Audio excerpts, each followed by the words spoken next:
When I was 14, my family and I moved over 5,000 miles from Milan to Seoul.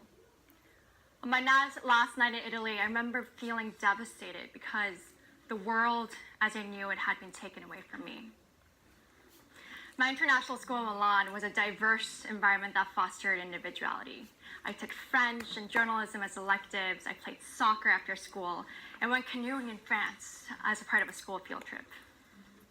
But in my all-female school in Korea, I was stuck in school from 7:30 a.m. to 10 p.m.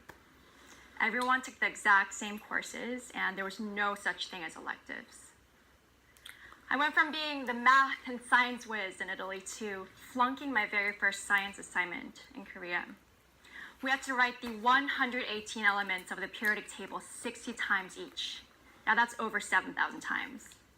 The next day, I proudly presented my homework. The teacher glanced at it and wrote a big X. Apparently it had to be written horizontally and not vertically, which meant that I flunked the assignment and had to do it all over again the next day. You see, it was quite a rough transition. But by the end of high school, I felt like I'd fully adjusted to life in Korea. I'd made a few good friends and pulled many, many all-nighters to catch up to schoolwork. And I remember thinking, the toughest days of my life are finally over.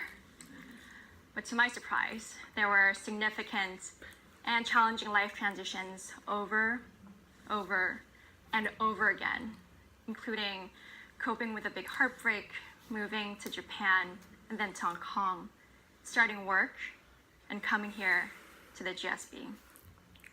And I recognized there was a pattern.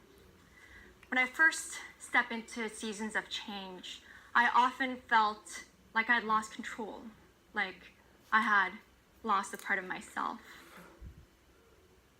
And I confess this is how I felt many times during my first year of the GSB. As I started what was supposed to be the 2 best years of my life, I wondered why I didn't feel as confident and as happy as many of you seem to be. Can anyone relate to that? So I asked 107 MBA2s of the class of 2016, what were your dominant